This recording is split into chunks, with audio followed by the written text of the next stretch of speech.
Hi అండి, అందరికీ నమస్కారం. ఈరోజు ఈ వీడియోలో మనము APPSC endowment officer paper 2 chapter 9లో ఉన్న హిందూ ఫ్యామిలీ సిస్టమ్ గురించి తెలుసుకుందాము. దీన్ని నేను యాక్చువల్‌గా 2 పార్ట్స్ కింద చేద్దామనుకున్నాను.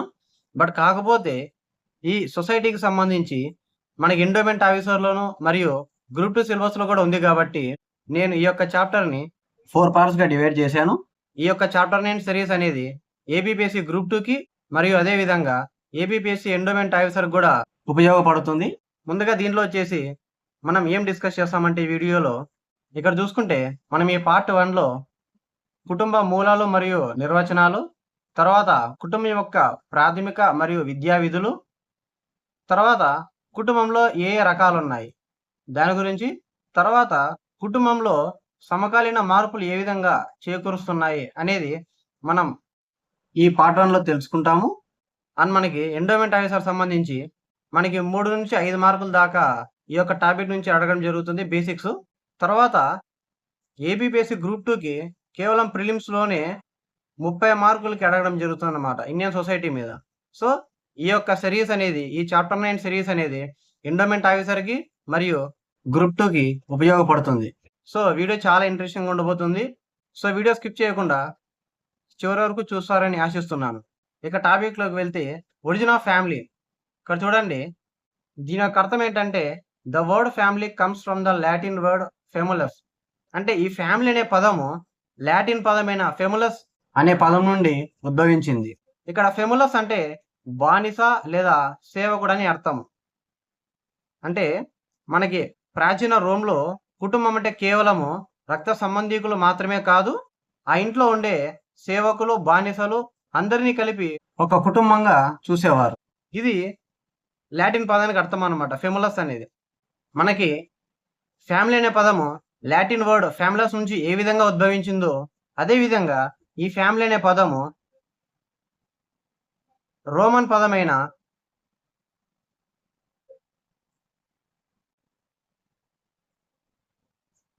ఫెమిలియా నుండి ఉద్భవించింది. సో, మనకి 2 రకాలుగా అడుగుతారు ప్రశ్నలు. ఒకటేమనగా ఈ ఫ్యామిలీ అనే పదము లాటిన్ పరంగా తీసుకుంటే ఏ పదం నుంచి ఉద్భవించింది, తర్వాత రోమన్ పరంగా తీసుకుంటే ఏ పదం నుంచి ఉద్భవించిందని మనకి ఎగ్జామ్‌లో బేసిక్స్ కింద అడగడం జరుగుతది. దాని తర్వాత ఈ యొక్క ఫ్యామిలీ అనే దానికి కొంతమంది నిర్వచనాలు ఇచ్చినారు. అంటే ఫ్యామిలీ అంటే ఏంటి అనే దానికి. సో, వారు ఎవరెవరు అనేది ఈ వీడియోలో మనం డిస్కస్ చేద్దాము. ముందుగా క్లేర్ అనే వ్యక్తి. ఈయన ఏమంటాడంటే తల్లిదండ్రులు, వారి పిల్లలు కలిసి జీవించే ఒక వ్యవస్థే కుటుంబం అని. అంటే మనకి ఇంగ్లీష్‌లో కూడా ఇక్కడ నేను ప్రొవైడ్ చేశాను చూడండి. A system where parents and children live together. ఒక వ్యవస్థలో తల్లిదండ్రులు, వారి యొక్క పిల్లలు కలిసి జీవించడమే కుటుంబం అని ఈ క్లేర్ అనే వ్యక్తి నిర్వచించాడు. తర్వాత మెకెవర్ అనే వ్యక్తి. ఈయన చాలా ఇంపార్టెంట్ పర్సన్. ఈయన నిర్వచనాన్ని ఖచ్చితంగా మనకి ఎగ్జామ్‌లో అడిగే అవకాశం ఉంటుంది. ఈయన ఏం చెప్పాడంటే నిర్దిష్టమైన లైంగిక సంబంధం కలిగి ఉండి పిల్లలను కనడం, పెంచడం కోసం ఏర్పడిన సమూహం.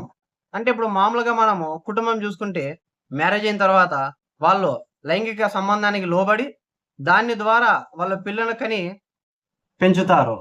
ఈ విధంగా ఏర్పడిన సమూహమే కుటుంబం అని ఈ మెకెవర్ అనే వ్యక్తి నిర్వచించాడు. అంటే దీన్ని డిఫైన్ చేశాడు. A group defined by a precise sex relationship to raise children. ఇది మెకెవర్ ఇచ్చిన నిర్వచనం. తర్వాత బర్జెస్ అండ్ లాక్ వీళ్ళిద్దరూ ఏం చెప్పారంటే వివాహం, రక్త సంబంధం లేదా దత్తత ద్వారా ఏర్పడి ఒకే ఇంట్లో ఉంటూ ఒకరికొకరు ప్రతిస్పందించుకునే సమూహం. వీరిద్దరూ కుటుంబానికి ఏ విధమైనటువంటి నిర్వచనం ఇచ్చారంటే వివాహం ద్వారా గాని, లేదా రక్త సంబంధం ద్వారా గాని, లేదా దత్తత ద్వారా ఏర్పడిన వారు ఒకే ఇంట్లో ఎవరైతే ఉండి ఒకరినొకరు ప్రతిస్పందించుకుంటారో అలా ప్రతిస్పందించుకునే సమూహాన్నే కుటుంబం అని వీళ్ళిద్దరూ నిర్వచించారు. తర్వాత కుటుంబం యొక్క లక్షణాల గురించి మనం మాట్లాడుకుంటే మెకెవర్ అనే వ్యక్తి కుటుంబానికి సంబంధించిన ప్రధాన లక్షణాలు చెప్పాడన్నమాట. అవేంటంటే యూనివర్సల్ అంటే విశ్వవ్యాప్తమైనది, ఎమోషనల్ బేసిస్ అంటే భావోద్వేగ ప్రాతిపదిక, మరియు లిమిటెడ్ సైజ్ అంటే పరిమిత పరిమాణం. యూనివర్సల్ అంటే కుటుంబం లేని సమాజం ప్రపంచంలో ఎక్కడా లేదు. ఇది అన్ని కాలాల్లో ఉంటుంది. ఈ మెకెవర్ అనే వ్యక్తి ఏం చెప్పాడంటే కుటుంబం లేని సమాజము ఈ ప్రపంచంలో ఎక్కడ ఉండదు మరియు ఈ కుటుంబం అనేది అన్ని కాలాల్లో ఉంటుందని మెకెవర్ అనే వ్యక్తి కుటుంబానికి సంబంధించిన ప్రధాన లక్షణం కింద చెప్పాడు. తర్వాత భావోద్వేగ ప్రాతిపదిక. ఇదేంటంటే ప్రేమ, ఆప్యాయత, సహకారం అనే మానసిక భావోద్వేగాల పునాదిపై ఆధారపడి ఉంటుంది. ప్రేమ, ఆప్యాయత, సహకారం అనే ఈ 3 మానసిక భావోద్వేగాల పునాది పైన ఈ కుటుంబం అనేది ఆధారపడి ఉంటుంది. ఇది దీని యొక్క ప్రధాన లక్షణం అని ఇతను తీర్మానించాడు. దీని తర్వాత పరిమిత పరిమాణం అంటే సభ్యుల సంఖ్య ఇతర సామాజిక సమూహాల కంటే తక్కువగా ఉంటుంది. అంటే కుటుంబ పరిమితి అనేది మిగతా సామాజిక సమూహాల కంటే చాలా తక్కువగా ఉంటుందని ఈయన దీని యొక్క ప్రధాన లక్ష్యం కింద చెప్పాడనమాట. తర్వాత ఈ మనము ఏదైతే కుటుంబం గురించి మాట్లాడుతున్నామో ఈ కుటుంబం యొక్క ప్రాథమిక విధులు ఏంటంటే అంటే దీని యొక్క ప్రైమరీ ఫంక్షన్స్ ఏంటంటే ఇవి చూడండి. ఫస్ట్ వచ్చేసి ఆవశ్యక విధులు అంటే తప్పనిసరి అన్నమాట. ఇవి ఖచ్చితంగా ఒక కుటుంబం అన్నాక ఏర్పడిన తర్వాత ఇవి ఖచ్చితంగా జరగాలి. అంటే మినిమం ఎసెన్షియల్ అన్నమాట ఇవి. అవేంటంటే పునరుత్పత్తి, భౌతిక పోషణ మరియు సాంఘికీకరణ. ఒకసారి కుటుంబం ఏర్పడిన తర్వాత ఖచ్చితంగా పునరుత్పత్తి అనేది జరగాలి. ఎందుకు? మానవ జాతి అంతరించిపోకుండా కొనసాగించడం కోసం. తర్వాత మెయింటెనెన్స్. ఇప్పుడు కేవలము పిల్లల్ని కంటే సరిపోదు. వారికి ఆహారము, వస్త్రము, ఆశ్రయము ఇవన్నీ కల్పించాలి. అది పిల్లలకైనా సరే లేదా తను వెంట తెచ్చుకున్న భార్యకైనా సరే మెయింటెనెన్స్ అనేది ఏర్పాటు చేయాలన్నమాట. తర్వాత సాంఘికీకరణ అంటే సమాజంలో ఈ కుటుంబం అనే వ్యవస్థ ఎలా బతకాలో నేర్పిస్తుందన్నమాట. ఏది మన కుటుంబం అనేది. దాని తర్వాత ఇవన్నిటివి ఈ 3 అనేటివి ఆవశ్యక విధులు అంటే ఖచ్చితంగా తప్పనిసరి. ఇవనేటివి ద్వితీయ విధులు, నాన్ ఎసెన్షియల్. వాళ్ళకి ఇష్టం ఉంటే పాటించొచ్చు లేదా లేదు. అదేంటంటే మత విధులు, వినోద విధులు, సామాజిక హోదా. ఇప్పుడు కుటుంబం అన్నాక ఒక మతానికి సంబంధించి వారి ఆచారాలు పాటించుకుంటారు. అదేవిధంగా హిందూ సమాజానికి వచ్చేసి పూజలు, సాంప్రదాయాలు పాటించడం, లేదా పిల్లలకి ఆటలో మానసిక ఉల్లాసం కలిగించడం, లేదా సమాజంలో గుర్తింపు ఇవ్వడం ఇవన్నీ కుటుంబానికి సంబంధించిన ద్వితీయ విధులు. తర్వాత విద్యా విధులు అంటే ఎడ్యుకేషనల్ ఫంక్షన్స్. ఇక్కడ చూస్తే ప్రతి ఒక్క వ్యక్తికి కుటుంబమే మొదటి బడి, తల్లే తొలి గురువు. ఇది ప్రతి ఒక్కరూ మనం చిన్నప్పటి నుంచి వింటూనే ఉంటాము. మనకి తల్లే మొదటి గురువు అని. ఈ కుటుంబం అనేది ఏం చేస్తుందంటే సాంస్కృతిక బదిలీ అంటే ఒక తరం నుండి మరో తరానికి వారి యొక్క భాష, ఆచారాలు, విలువలను బదిలీ చేసేదే కుటుంబం అని. అంటే మనకు ఆస్తి ఏ విధంగా సంక్రమిస్తుందో అదే విధంగా భాష, ఆచారాలు మరియు విలువలు మన పెద్దల నుండి మనము పుణికిపుచ్చుకుంటాము. తర్వాత మూర్తిమత్వ వికాసం అంటే పిల్లల వ్యక్తిత్వం, పర్సనాలిటీ, వాళ్ళు ఏ విధంగా బతకాలి లేదా వాళ్ళు ఏ విధంగా 10 మందిలో నడుచుకోవాలని. తర్వాత నైతికత కుటుంబ వాతావరణంలోనే రూపుదిద్దుకుంటాయి. ఒక వ్యక్తి సమాజంలో ఏ విధంగా బతకాలి, ఆ వ్యక్తిత్వాన్ని ఎలా అలవర్చుకోవాలి, తర్వాత నైతికంగా ఎలా బతకాలనేది మన కుటుంబ వాతావరణంలోనే రూపుదిద్దుకుంటాయి. ఇక కుటుంబ రకాల గురించి మాట్లాడుకుందాం. ఇప్పటి వరకు మనము కుటుంబ విధుల గురించి, వాటి యొక్క నిర్వచనాల గురించి లేదా ఆ పదం అనేది ఎక్కడి నుంచి ఉద్భవించింది అనే దాని గురించి మాట్లాడుకున్నాము. ఇప్పుడు మనము కుటుంబ రకాల గురించి మాట్లాడుకుంటాము. అంటే ఏ రకాలు ఉంటాయి అని. ఈ కుటుంబాన్ని సామాజిక శాస్త్రవేత్తలు ప్రధానంగా 3 రకాలుగా వర్గీకరించారు. అవేంటంటే అధికారం కింద, వివాహం కింద మరియు నిర్మాణం కింద. అధికారంలో పితృస్వామ్య కుటుంబం వస్తుంది, మాతృస్వామ్య కుటుంబం వస్తుంది. వివాహంలో ఏకపత్ని మరియు బహుభార్య, బహు భర్తృత్వ సంబంధించి ఉంటుంది. నిర్మాణంలో వ్యష్టి కుటుంబం ఉంటుంది, తర్వాత సమిష్టి కుటుంబం ఉంటుంది. వ్యష్టి అంటే న్యూక్లియర్, సమిష్టి అంటే జాయింట్ ఫ్యామిలీ.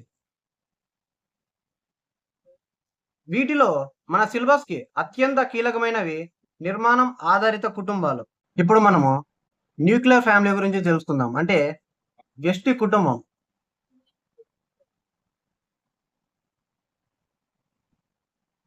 న్యూక్లియర్ ఫ్యామిలీ అంటే దీన్ని తెలుగులో కేంద్రక కుటుంబం అంటారు, ఇంగ్లీష్లో కాంజుగల్ ఫ్యామిలీ అంటారు.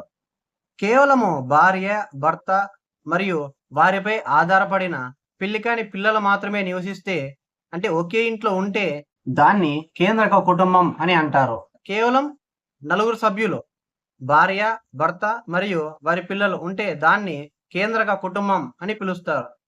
ఈ కుటుంబం యొక్క లక్షణాలు ఏంటంటే పరిమాణం చిన్నగా ఉంటుంది, వ్యక్తిగత స్వేచ్ఛ చాలా ఎక్కువగా ఉంటుంది. దీని యొక్క ప్రస్తుత స్థితి పారిశ్రామికీకరణ వల్ల ఆధునిక సమాజంలో ఈ కేంద్రక కుటుంబాలే చాలా ఎక్కువగా కనిపిస్తున్నాయి.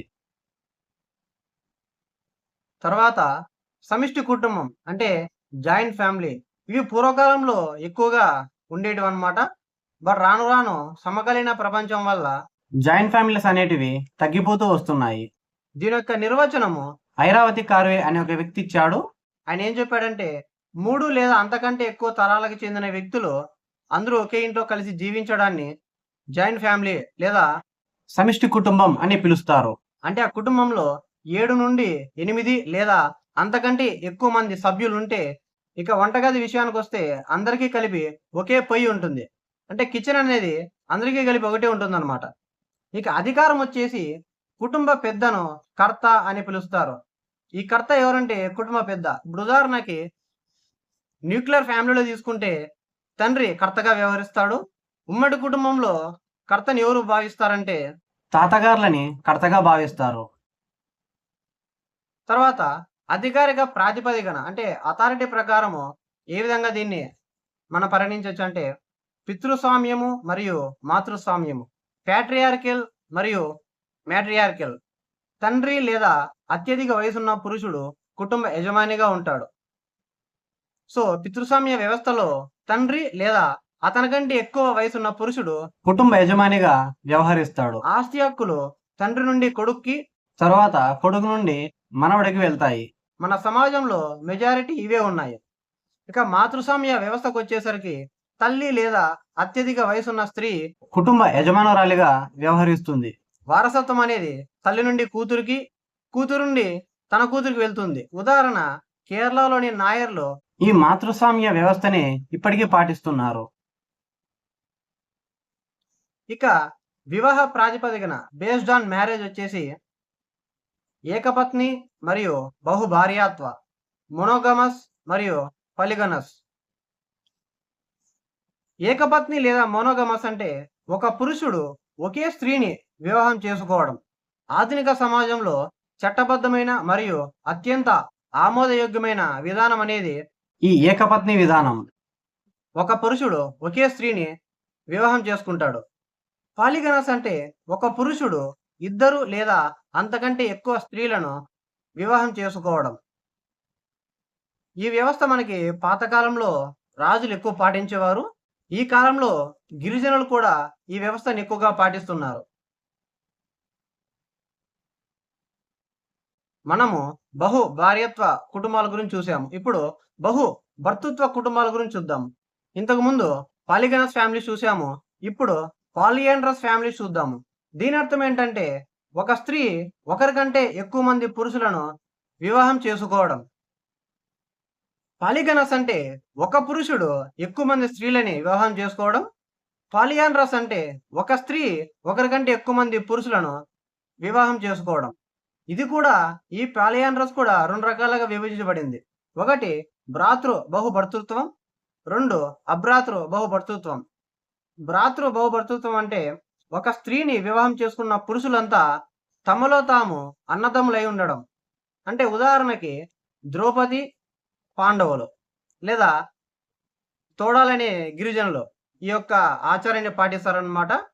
అంటే ఇక్కడ బహు భర్తృత్వం అంటే మనకి ద్రౌపది ఉదాహరణ కింద తీసుకుంటే ఆమెకు 5 భర్తలు, ఆ 5 అన్నదమ్ములు అంటే ఒకే రక్త సంబంధానికి చెందినవారు. ఈ విధంగా చేసుకుంటే దీన్ని భ్రాతృ బహుభర్తృత్వం అని పిలుస్తారు. అభ్రాతృ బహుభర్తృత్వం అంటే ఒక స్త్రీని వివాహం చేసుకున్న పురుషులకు ఒకరితో ఒకరికి ఎలాంటి బంధుత్వం లేకపోవడం. ఉదాహరణకి కేరళలోని నాయర్లు. భ్రాతృ అంటే ఒక రక్త సంబంధానికి చెందిన అన్నదమ్ములని వివాహం ఆడడం. అభ్రాతృ అంటే ఆ స్త్రీ వివాహం చేసుకున్న పురుషులకి ఒకరితో ఒకరికి సంబంధం లేకపోవడం. ఇంతకు ముందు మనకి చాలా వరకు ఉమ్మడి కుటుంబాలు కనిపించేవన్నమాట. ఈ యొక్క ఉమ్మడి కుటుంబాల యొక్క లాభాలు ఏంటంటే, అంటే దీని యొక్క మెరిట్స్ ఏంటంటే సామాజిక భద్రత, సోషల్ సెక్యూరిటీ. వృద్ధులు, వితంతువులు మరియు అనాథలకు ఇదొక బీమా సంస్థల రక్షణ కల్పిస్తుంది. అంటే ఎవరైనా దొంగతనం చేయాలనొచ్చినా, లేదా ఇంకేదైనా గొడవకి దిగినా సరే, వీళ్ళంతా ఒక గుంపుగా ఏర్పడింటారు కాబట్టి, అక్కడున్న వృద్ధులకు గాని, లేదా వితంతువులకి మరియు అక్కడ దగ్గరలో ఉన్న అనాథలకి ఇదొక బీమా సంస్థల రక్షణ కల్పించేదన్నమాట. అంటే అంతమంది జనం ఉన్నప్పుడు, అంత ఆషామాషిగా ఎవరు గొడవకి రారు. తర్వాత ఆర్థిక ప్రయోజనం, ఎకనామిక్ స్టెబిలిటీ. వనరులన్నీ ఒకే చోట ఉంటాయి కాబట్టి వృధా తగ్గుతుంది. ఆస్తి విభజన జరగదు. అంటే వారి దగ్గరున్న రిసోర్సెస్ అనేటివి మొత్తం అన్నీ ఒకే దగ్గరుంటాయి. ఆ ఒకే దగ్గరుండేది గూడా కర్త అనే వ్యక్తి దగ్గరుంటాయన్నమాట. ఇంతకుముందు మనం చెప్పుకున్నాము. ఉమ్మడి కుటుంబంలో కుటుంబ పెద్దగా కర్త అనే వ్యక్తి వ్యవహరిస్తారని. ఈ వనరులన్నీ కర్త అనే వ్యక్తి చూసుకుంటాడు. దాంతో పాటు ఆస్తి విభజన అనేది జరగదు. శ్రమ విభజన, డివిజన్ ఆఫ్ లేబర్. వయసు, లింగ భేదాలను బట్టి పనులు పంచుకుంటారు. ఒకరిపై ఎక్కువ భారం పడదు. ఉమ్మడి కుటుంబంలో జనాభా సంఖ్య ఎక్కువగా ఉంటుంది కాబట్టి వయసు పరిమితి లేదా లింగభేద పరిమితి ద్వారా ఎవరికి ఏ పనులు కేటాయించాలో వారు దాన్ని బట్టే పంచుకుంటారు. ఒకరిపై ఒకరికి భారం పడదు. ఇప్పుడు మనం ఉమ్మడి కుటుంబంలో లాభాల గురించి మాట్లాడుకున్నాము. ఇప్పుడు ఉమ్మడి కుటుంబంలో వికార్యాల గురించి మాట్లాడుకుందాం. అంటే డిస్ఫంక్షన్స్. ఉమ్మడి కుటుంబం ఉండడం వల్ల ఏ నష్టాలు జరుగుతాయి? ఉమ్మడి కుటుంబ వ్యవస్థలోని ప్రధాన లోపాలు. ఈ యొక్క ప్రధాన లోపాలు ఏంటంటే బద్ధకము, ఏకాంత లోపము, ఘర్షణలు. ఇక్కడ చూడండి, బద్ధకం అంటే ఇప్పుడు కుటుంబంలో 10 మంది సభ్యులుంటే అందరికీ భోజనం దొరుకుతుందనే ధీమాతో కొందరు బద్ధకస్తులుగా మారతారు. 10 మందిలో 5 మంది ఆడమనుషులుండి, ఆ 5 మంది ఆడమనుషుల్లో ముగ్గురు మాత్రమే పనికొంగి మిగతా ఇద్దరు ప్రశాంతంగా కూర్చుంటే వారు బయటికి చెప్పకపోయినా సరే మిగతా ఎవరైతే ఆ ముగ్గురు పని చేస్తున్నారో ఆడమనుషులు వాళ్ళకి ఖచ్చితంగా మనసులో నాటుకుపోతుందన్నమాట. అరే! వీరు పని చేయలేదే, ఇప్పుడు మేము చేస్తున్నాం గదా అని చెప్పి వీరు బద్ధకస్తులుగా తయారయ్యారే అనేది వాళ్ళ మైండ్‌లో ఫిక్స్ అయితుందన్నమాట. సో, దీనివల్ల ఈ బద్ధకం అనేది ఉమ్మడి కుటుంబ వ్యవస్థలో ప్రధాన లోపం. తర్వాత ఏకాంత లోపం. అంటే ఎక్కడైతే న్యూక్లియర్ ఫ్యామిలీలో తల్లి, తండ్రి మరియు వాళ్ళ పిల్లలు నివసించేటప్పుడు వాళ్ళకి ఎంత ప్రైవసీ అయితే దొరుకుతుందో, ఈ ఉమ్మడి కుటుంబంలో దంపతులకి సరైన ప్రైవసీ ఉండదు. తర్వాత ఘర్షణలు, ఆస్తి వివాదాలు, అత్తాకోడళ్ళ గొడవలు తరచుగా వస్తాయి. ఇందాక మనము కర్త అనే వ్యక్తి ఈ యొక్క వనరుల్ని, తర్వాత ఆస్తి వివాదాలంతా సమకూరుస్తాడని మాట్లాడుకున్నాము. కాకపోతే కుటుంబానికి ఎంత పెద్ద వ్యక్తి ఉన్నా సరే, మిగతా మనుషుల్లో అటువంటి ఆలోచనలు లేకపోవచ్చు. వారిలో దుర్బుద్ధి పుట్టొచ్చు. సో, దాని కారణంగా ఆస్తి వివాదాలు రావచ్చు. అత్తాకోడళ్ళ గొడవలు ఎక్కువగా జరుగుతాయి. ఇక్కడ గమనికేంటంటే, ఈ లోపాలు మరియు పారిశ్రామికీకరణ వల్లే ఉమ్మడి కుటుంబాలు విచ్ఛిన్నమై వెష్టి కుటుంబాలు పెరిగాయి. అంటే ఈ యొక్క ఏవైతే మనము ప్రధాన లోపాల గురించి మాట్లాడుకున్నామో, ఈ ప్రధాన లోపాలు మరియు పారిశ్రామికీకరణ, ఇండస్ట్రియలైజేషన్, దీనివల్ల కూడా మనం సిటీకి పోయి బతుకుదాము, అక్కడ చాలా బాగా లైఫ్ ఉంటుంది. సో, మంచి లైఫ్ స్టైల్ ఉంటుంది అనే ఉద్దేశంతో ఈ ఉమ్మడి కుటుంబాలని విచ్ఛిన్నమైపోయి వెష్టి కుటుంబాలుగా, అంటే న్యూక్లియర్ ఫ్యామిలీస్‌గా మారుతున్నాయి. ఆ సంఖ్య అనేది ఈ సమకాలీన ప్రపంచంలో ఎక్కువగా మారింది. తర్వాత నిర్మితీయమైన మార్పులు, స్ట్రక్చరల్ చేంజెస్. ఇదేంటంటే కుటుంబం యొక్క ఆకారం, నిర్మాణంలో వస్తున్న ప్రధాన మార్పులు. ఇక్కడ చూసుకుంటే పరిణామం, కుదింపు, తర్వాత వెష్టి కుటుంబాల పెరుగుదల. పరిణామం, కుదింపు. సంతానోత్పత్తి రేటు తగ్గడం వల్ల కుటుంబంలో సభ్యుల సంఖ్య 7, 8 నుండి 3, 4కి పడిపోయింది. ఇంతకుముందు మన తాతల దగ్గర తీసుకుంటే వారికి ఒక్కొక్కరు 5, 6 మందిని కనేవాళ్ళనమాట. ఇప్పుడు ప్రస్తుతం చూసుకుంటే 2, 3 కనేకే ఇబ్బంది పడుతున్నారు.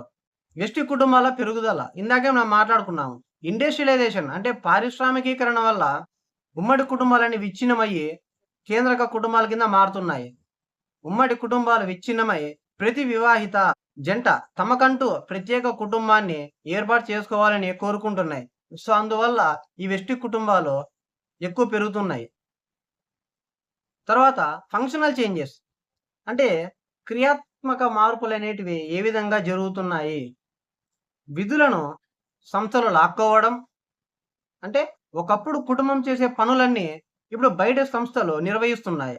ఇంతకుముందు ఉమ్మడి కుటుంబాలున్నప్పుడు అమ్మమ్మ గారు గాని, నాయనమ్మ గారు గాని, లేదా తాతలు గాని, లేదా ఉమ్మడి కుటుంబంలో ఇంకెవరైనా పెద్దవాళ్ళు ఉంటే, వారు పిల్లల్ని పాఠశాలకు పంపించడము, లేదా పిల్లల్ని చూసుకోవడం జరిగేది. కానీ ఇప్పుడేమైంది, కేంద్రక కుటుంబాలనేటివి ఎక్కువ ఏర్పడడం వల్ల, ఎవరైతే వాళ్ళ తల్లిదండ్రులున్నారో, ఇప్పుడు తల్లి మరియు తండ్రి ఇద్దరూ ఆఫీస్‌కి బయలుదేరుతున్నారు.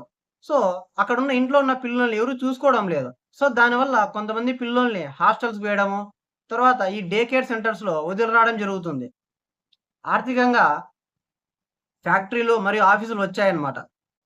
రక్షణ మరియు వినోదం. రక్షణ పిల్లల కోసం క్రెష్‌లు, వృద్ధుల కోసం వృద్ధాశ్రమాలు తయారయ్యాయి. ఉమ్మడి కుటుంబం ఉన్నప్పుడు ఇవేవి లేకపోయి ఉండే. అంటే ఒకే కుటుంబంలో అందరూ కలిసిమెలిసి ఉండేవారనమాట. కానీ ఇప్పుడు కేంద్రక కుటుంబాలు ఎక్కువ ఉండడం వల్ల పిల్లల కోసము సెపరేట్‌గా క్రెష్‌లు, వృద్ధుల కోసం వృద్ధాశ్రమాలు. ఇప్పుడు కనీసము పెంచిన తల్లిదండ్రుల్ని చూసుకోలేని దౌర్భాగ్య స్థితిలో ఈ సమాజం బతుకుతుంది. సో, దానివల్ల ఈ వృద్ధాశ్రమాలనేటివి ఎక్కువగా పెరిగిపోయాయి. వినోదం. కుటుంబ సభ్యులతో కబుర్లు పోయి టీవీ, మొబైల్స్ వచ్చాయి. ఇది మనందరికీ తెలిసిందే. అంటే జనరల్‌గా 80స్, 90స్ అంటారు గదా! లేదా నాకు తెలిసినంత వరకు 2000 వరకు స్కూల్ పిల్లలు గావచ్చు, లేదా కాలేజ్ చదివే విద్యార్థులు గావచ్చు, బయటికి పోయి క్రికెట్ ఆడడము, ఇవి చాలా రకాల ఆటలుండేటివి. సో, అక్కడ వెళ్లి ఆడుకునేటోళ్ళనమాట. ఇప్పుడు కేవలం టీవీలకి మరియు మొబైల్స్‌కి పరిమితమైపోయారు. ఒక ఇన్‌స్టాగ్రామ్ గావచ్చు, ట్విట్టర్ గావచ్చు, లేదా ఫేస్‌బుక్ ఇలా రకరకాల వాటికి అలవాటు పడిపోయి, కుటుంబ సభ్యులతో కబుర్లు చెప్పుకోవడం మానేశారు. ఇప్పుడు మనకు మొబైల్స్‌లో ఈ పబ్‌జీ అని, ఫ్రీ ఫైర్ అని చాలా రకాల ఆటలొచ్చేసాయి. మనం బయట గ్రౌండ్‌లో పోయి ఆడుకునే ఆటల కన్నా, ఇంట్లో కూర్చొని మొబైల్స్‌లో ఆడే ఆటలే ఎక్కువైపోయాయి. తర్వాత సమకాలీన మార్పులు అంటే కాంటెంపరరీ ట్రెండ్స్. ఇవి ఏ విధంగా వస్తున్నాయంటే, ఆధునిక భారతదేశంలో కుటుంబంలో వస్తున్న మార్పులు. డ్యూయల్ ఇన్‌కమ్ ఇద్దరు ఉద్యోగాలు చేయడం. ఇంతకుముందు ఉమ్మడి కుటుంబంలో కేవలం మగవారు మాత్రమే పనులకు వెళ్ళేటోళ్ళు. ఇంట్లో ఉన్న ఆడమనుషులు ఇంటి పనులని చూసుకునేటోళ్ళనమాట. కాకపోతే ఇప్పుడు ఈ సమకాలీన ప్రపంచంలో ఇంత ఖర్చు భరించలేక భర్త మరియు భార్య ఇద్దరు ఉద్యోగాలు చేస్తున్నారనమాట. సింగిల్ పేరెంట్ విడాకుల వల్ల కేవలం తల్లి లేదా తండ్రి పెంచడం. ఇంతకుముందు ఒక మాట అన్నా సరే, లేదా ఇంకేదైనా జరిగినా సరే సర్దుకుపోయే అలవాటు ఎక్కువుండేది.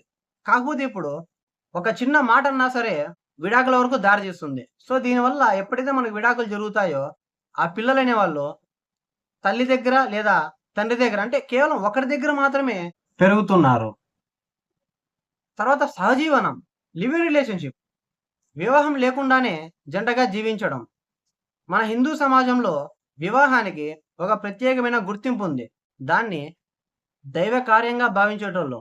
కాకపోతే ఇప్పుడున్న ఈ సమకాలిక ప్రపంచంలో ఈ వివాహం అనే దానికి విలువ తగ్గిపోయి, వివాహం జరగకుండానే జంటగా నివసిస్తున్నారనమాట. లివ్ ఇన్ రిలేషన్‌షిప్ పేరుతో. ఇవి మనకి సిటీస్‌లో ఎక్కువగా కనిపిస్తుంది. తర్వాత డింగ్స్ అంటే డబుల్ ఇన్‌కమ్, నో కిడ్స్. పిల్లలు వద్దనుకోవడం. తల్లిదండ్రులు ఇద్దరూ ఉద్యోగాలు చేయాలనుకుంటారు. కాపోతే పిల్లలు వద్దనుకుంటారు. ఎందుకు?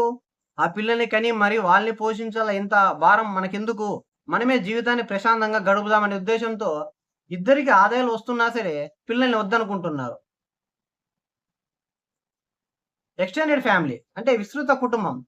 ఈ యొక్క విస్తృత కుటుంబానికి నిర్వచనం ఏంటంటే, ఒకే ఇంట్లో కాకుండా వేర్వేరు ఇళ్లల్లో లేదా వేర్వేరు ఊర్లలో నివసిస్తున్నప్పటికీ రక్త సంబంధం లేదా వివాహం ద్వారా బంధం కలిగి ఉండి, పండుగలకు మరియు కష్టాలకు కలిసే బంధువుల సమూహమే విస్తృత కుటుంబం.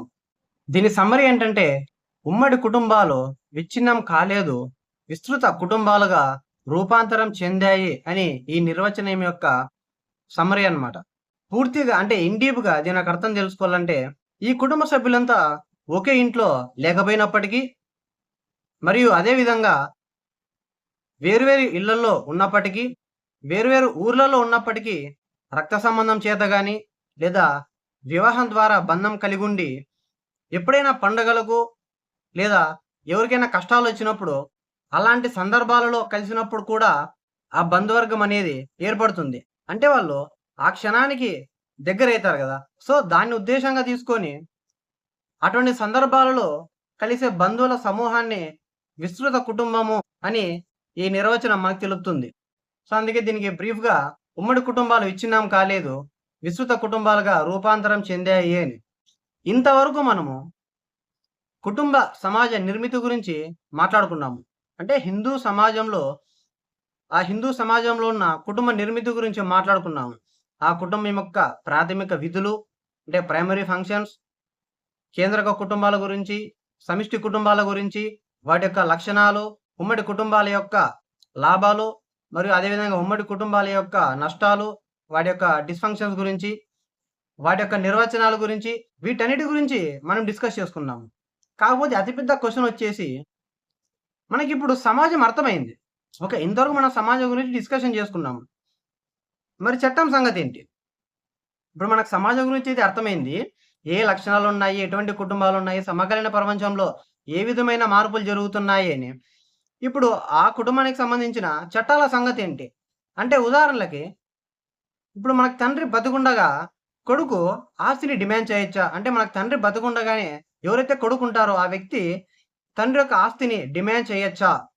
తర్వాత కూతురికి ఆస్తిలో సమాన వాటా అనేది ఏ చట్ట ప్రకారం వచ్చింది? ఇంతకుముందు కొడుకులకు మాత్రమే ఆస్తి హక్కుండేది. ఇప్పుడు కూతుర్లకు గూడా ఆస్తిలో సమాన వాటా ఇవ్వాలని కోర్టు తీర్మానించిందనమాట. అది ఈ విషయాలకు సంబంధించి ఏ చట్టంలో తీర్మానించబడింది? ఇవన్నీ మనము అంటే వీటన్నిటికి సమాధానాలు పార్ట్ 2లో వచ్చే హిందూ వారసత్వ చట్టము 1956లో చూద్దాము. ఇది మనకెంత ఇంపార్టెంటో హిందూ వారసత్వ చట్టం 1956 అనేది దీనికంటే ఎక్కువ అత్యంత ప్రామాణికమైనదన్నమాట. మనం ఇంత తెలుసుకున్నాం గదా సమాజం గురించి. దీని తర్వాత మనం హిందూ వారసత్వ చట్టం గురించి తెలుసుకుంటేనే దీనికి అర్థం, పరమార్థం ఉంటుంది. మనం దీని గురించి పార్ట్ 2లో డిస్కస్ చేద్దాము. సో, ఖచ్చితంగా వచ్చే నెక్స్ట్ వీడియోని మిస్ అవ్వకండి. అండ్ ప్రస్తుతానికైతే ఈ వీడియో మీకు నచ్చినట్లయితే తప్పకుండా లైక్ చేయండి. అదేవిధంగా మీ ఫ్రెండ్స్ ఎవరైతే ఈ ఎగ్జామ్‌కి గ్రూప్ 2 గాని లేదా ఎండోమెంట్ ఆఫీసర్ గాని ప్రిపేర్ అయితున్నారో వారికి కూడా షేర్ చేయండి.